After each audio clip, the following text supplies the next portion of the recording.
there's a concept that we're talking about network, crowd, and rings. And you'll hear that, actually people ask me all the time, like, why is it called CrowdVoice? What is that about?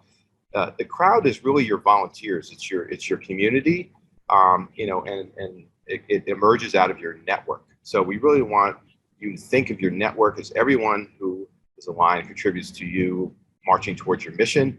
Your network includes your staff, your donors, your volunteers, your grassroots coordinators, your friends, your vendors. Really, you're literally your supply chain. Everybody who's involved with what you're doing is a potential member of your crowd. So just a little factoid here that I thought was fascinating. I think this is really interesting. I was thinking about it. I was like, I have an affinity for the Cajun Navy. I like when hearing what they did. In fact, during Hurricane Katrina, they saved 10,000 people by mobilizing 400 boats down, and they've come disaster after disaster, whether it's in Texas or in the Panhandle or the Bayou. And it's a fascinating group of people.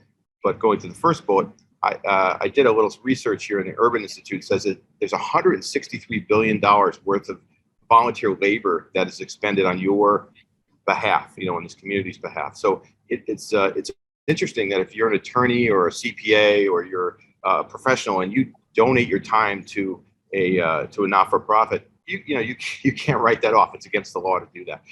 So that value of that labor has to come from somewhere, and it really comes from the volunteers. And we really want you to think of the volunteers as your crowd. And I think there's a focus on centralizing everything. We're in the DC or we're in New York. We don't really think about the edge of the network, the edges of your network in some way. And that's really what I was doing. That's really one of the reasons we wanted to get everybody together there to talk a little bit about this concept. So what's a ring? A ring is really a small team of people working towards a collective goal. So you have your network, and then you have your crowd, and then you have your rings. Really important just from our standpoint. Now I started something for Gumbo for Good. This is an actual picture of the gumbo that I make. I make the best gumbo as an amateur, I think, of anybody in the world. And then we started actually selling this gumbo and taking 100% of the proceeds and donating it. And we were raising between $2,000 and $5,000 to people in need. I actually got an award from my friends, really, but I'm the gumbo grand master. And this is my daughter. We did a Gumbo for Good thing about 7 years ago. She's a freshman in college now.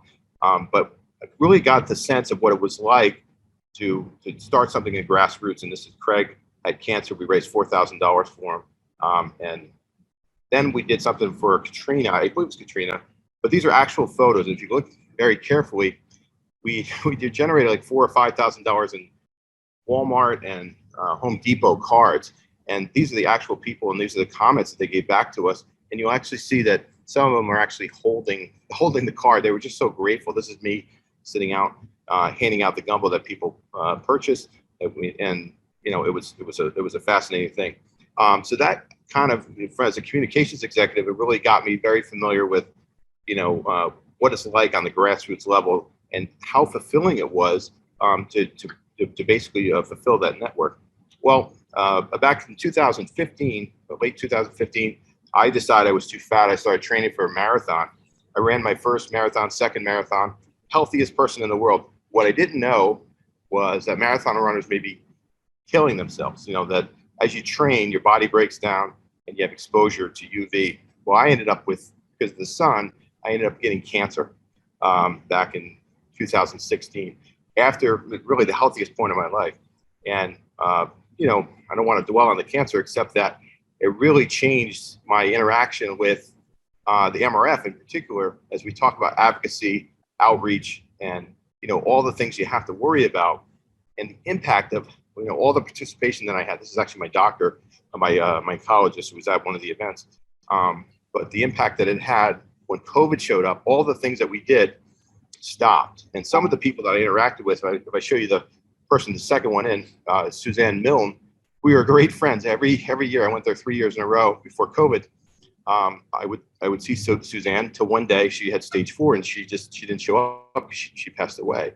So these people are really soldiers. And if you're not doing people-to-people activities, you're not, that the network dries up. We don't have the in-person meetings. I think there's a real there's a real problem with that. So we really wanted to capitalize on developing a tool, a technology that helps people enable, getting back to that network, allowing that volunteer labor to bring as much as it could possibly bear on organizations like yours for advocacy and fundraising and things like that. This is me, Capital.